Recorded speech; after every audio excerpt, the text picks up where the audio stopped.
Everyone, स्वागत करती हूँ आप सभी का आपके अपने यूट्यूब चैनल पर। सीटेट को लेकर जो है आप लोगों को बहुत सारी न्यूज़ यहाँ वहाँ से सुनने को मिल रही होगी, लेकिन अगर आप लोग एक सीरियस एस्पिरेंट है सीटेट के या फिर सीटेट के बाद में होने वाले किसी भी एग्जामिनेशन के लिए, तो आप लोगों के लिए जो वीडियो है वो बहुत ज़्यादा इंपॉर्टेंट होने वाली है। क्योंकि आज की वीडियो में मैं आप लोगों के साथ में डिस्कस करने वाली हूँ D triple S B paper के बारे में। जी हाँ, देखिए डी ट्रिपल एस बी का जो पेपर है उसके लिए हम लोगों को सीटेट क्वालिफाई होना जरूरी होता है। तो फिर सीटेट के लिए सीटेट में हम लोगों को कितने कितने मार्क होने चाहिए, अगर आप लोग कैटेगरी से है, जनरल कैटेगरी से है, और उसके अलावा टीजीटी के लिए आप लोगों को कौन सा सीटेट का पेपर चाहिए, पीजीटी के लिए आप लोगों को कौन सा पेपर होना चाहिए, पेपर वन, पेपर टू, उसके अलावा सीटेट की आंसर की कब आएगी और सीटेट का रिजल्ट कब आएगा, इन सारी की सारी इस वीडियो में मैं आप लोगों के साथ में डिस्कस करने वाली हूँ। सबसे पहले तो मैं आप लोगों के साथ में डिस्कस करूंगी डी ट्रिपल एस बी की जो वैकेंसी है वो आप लोगों को देखने को मिली है। हम लोगों को पता है कि डी ट्रिपल एस बी कभी भी अपनी जो नोटिफिकेशन होता है वो कभी भी एक साथ नहीं निकालता है, यानी कि पहले वो कोई एक निकालेगा। टीजीटी हम लोगों को देखने को मिल गया है, टीजीटी के फॉर्म भी फिल किए जा रहे हैं। 7 फरवरी तक आप लोगों को टीजीटी के फॉर्म देखने को मिलेंगे। उसके अलावा पीजीटी का भी नोटिफिकेशन आप लोगों को देखने को मिल रहा है। उसके अलावा बात करें पीआरटी की, तो देखिए पीआरटी का भी आप लोगों को जल्दी से नोटिफिकेशन देखने को मिलेगा। उसके बाद में हम लोग बात करते हैं, सबसे पहले मैं आप लोगों के सामने डिस्कस करूंगी कि आप लोगों को टीजीटी, पीजीटी और पीआरटी इन तीनों में किसके लिए आप लोगों को सीटेट वन चाहिए। उसके बाद में आप लोगों को सीटेट टू चाहिए, ये डिस्कस करूंगी। उसके बाद में आप लोगों के साथ में सीटेट के जो मार्क्स होते हैं, यानी कौन कौन से आप कैटेगरी से आप लोगों को कितने कितने मार्क्स जो है वो कंपलसरी है।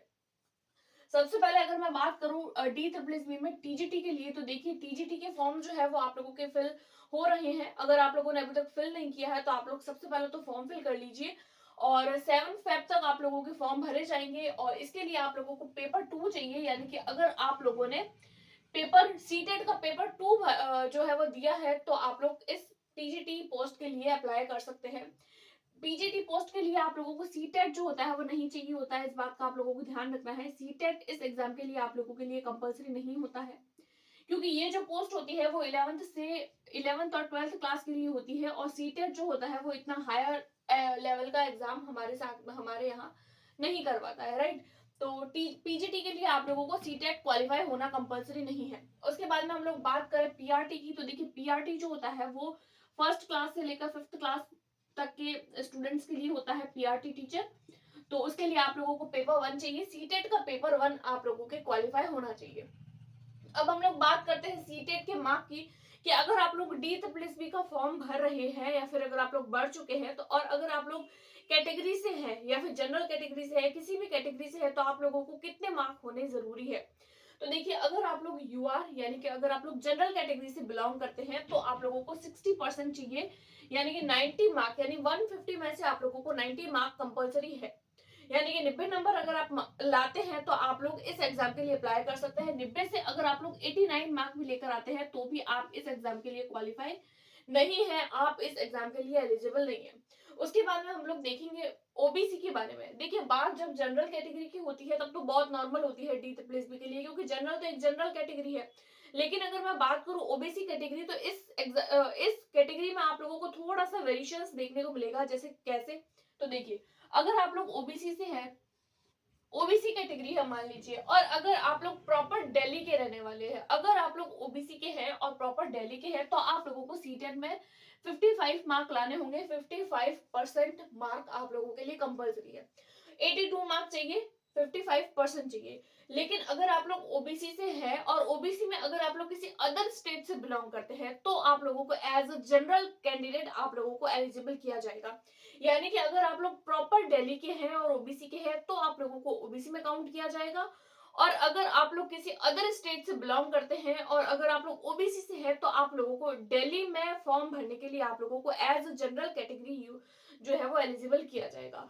तो इस बात का ध्यान रखिएगा। मान लीजिए आप जो राजस्थान से है या गुजरात से है या हरियाणा से है, और अगर आप लोग दिल्ली का पेपर दे रहे हैं, आप लोग बोलते हैं कि मैं अपने राज्य में ओबीसी से फॉर्म भरता हूँ या भरती हूँ, तो आप लोग दिल्ली में ऐसा नहीं कर सकते, क्योंकि डी ट्रिपल एस बी के अपने कुछ क्राइटेरियाज है, अपने कुछ रूल्स है, हमें उन रूल्स को फॉलो करना होगा। तो अगर आप लोग अदर स्टेट से है, ओबीसी से है, तो आप लोगों को एज अ जनरल कैटेगरी में माना जाएगा, और जनरल कैटेगरी के लिए आप लोगों को 60% मार्क या 90 मार्क जो है वो लाने कंपल्सरी है, राइट।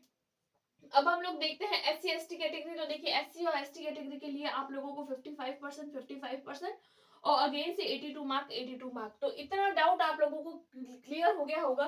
सारी बातें तो हम लोगों को समझ आ जाती है, बट ओबीसी वालों के लेकर थोड़ी सी कंफ्यूजन रहती है, तो वो आई थिंक आप लोगों को अभी समझ आ गई होगी। उसके बाद में हम लोग बात करें तो देखिए सीटेट के आप लोगों के आंसर की तो देखिए एग्जाम तो आप लोगों का हो चुका है 21 जनवरी को। और हर बार ऐसा होता आया है कि जब पेपर होता है तो उसके लगभग 10 से 15 दिन के अंदर आप लोगों को इसके आंसर की देखने को मिल जाती है, 10 या फिर 15 दिन के अंदर अंदर। तो फिर 10 दिन तो लगभग हो चुके हैं, तो हो सकता है कि आप लोगों को फरवरी के फर्स्ट वीक में आंसर की इसकी देखने को मिल जाए। जैसे इसके आंसर की आएगी आप लोगों को जो है वो उसके कुछ दिन बाद यानी कि लगभग 10 से 15 दिन के बाद आप लोगों को जो है वो इसका रिजल्ट देखने को मिल जाएगा। अब देखिए सीटेट का जो पेपर हुआ था उस पेपर में आप लोगों को बहुत सारी ऐसी इन्फॉर्मेशन मिल रही थी कि जो पेपर है वो लीक हो चुका है, री एग्जाम को लेकर कुछ कुछ अपडेट्स आ रही थी। तो देखिए ये अभी तक आप सच नहीं मान सकते, क्योंकि जब तक सीबीएसई जो है वो अपना कोई ऑफिशियल नोटिफिकेशन हमारे सामने नहीं निकालती है तब तक हम यहाँ वहां की बातों पर बिलीव नहीं कर सकते। हम सिर्फ ऑथेंटिक न्यूज पर बिलीव करते हैं और ऑथेंटिकली अभी तक हमारे पास में कोई न्यूज नहीं है। तो जैसे ही आंसर की आएगी हम लोग आप लोगों को बता देंगे।